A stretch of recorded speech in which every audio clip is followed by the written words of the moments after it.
Hi guys, this is Taylor, and today I wanted to reflect a little bit on my reading in 2018. Completely unintentionally, I developed very different reading habits this year as compared to my reading last year. I had mentioned previously that about 2 years ago now, my role at the library changed a little bit, and I became the primary person who orders the new materials for the library. As a consequence, I started to follow publishing a lot more closely and get really excited about all the new books coming out. This year, 2018, was the first year that I ever made a most anticipated book releases type of video, and I kind of adopted this very regimented process of closely tracking these books when they were going to come out and then reading them as soon as possible when they did come out. So I did have this big list going into 2018, but I didn't make the conscious decision to make an experiment out of this or to completely change my reading habits. It was just that for the first time I was getting really excited about new book releases,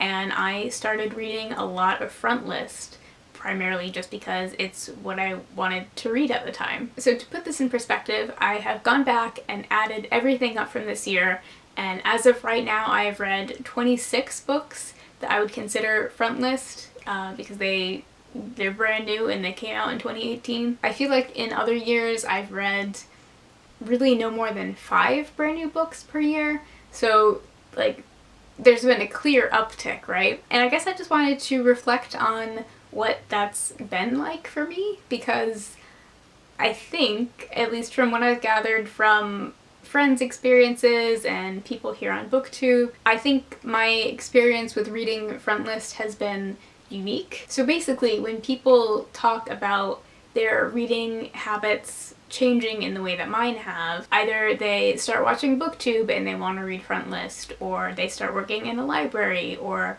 a bookstore where they're surrounded by new books all the time. Most of the time when people start reading a lot of Frontlist, for whatever reason, they ultimately come out of it with a negative experience. I've heard a lot of people say that they are ultimately disappointed in a lot of Frontlist, that it doesn't live up to the hype, that reading a lot of brand new books just doesn't end up as a fulfilling experience. However, and I don't exactly know why this is, but in 2018 I had the most 5-star reads I've ever had in 1 year, and in terms of quality, it's definitely the year that I will look back on as my most successful. And I don't really know what to do with this information because it's so at odds with seemingly everyone else's experience who has suddenly started reading a lot of Frontlist. I would really like to figure out why my experience has been so positive, for myself in the future. I have some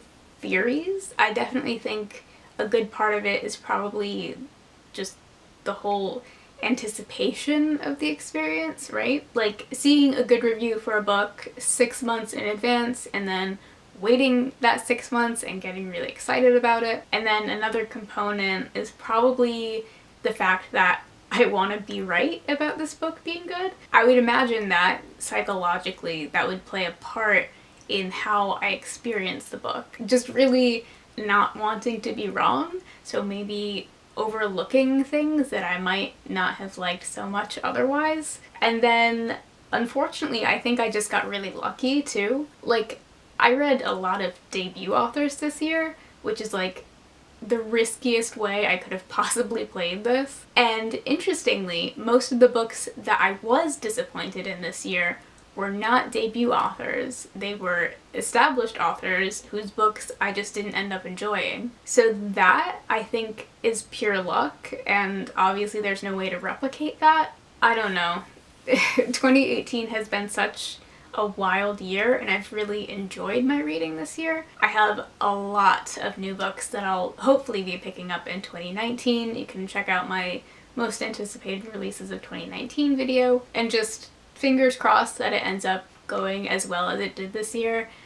I really wish I could pinpoint exactly what made this experience of reading Frontlist so successful for me so that I could replicate it, or even say just to you guys, here's how I got the most out of reading Frontlist, and here's how you can make it work for you. But maybe I just did get lucky, and if that's the case, I hope my luck continues, because I really enjoyed the books that I read this year at a higher rate, and that has been a really valuable experience for me. So thank you so much for watching this video. If you have any input, if you've had exactly my experience, if you've had exactly the opposite of my experience, let me know. And I hope you're having a great day, and I'll see you soon. Bye!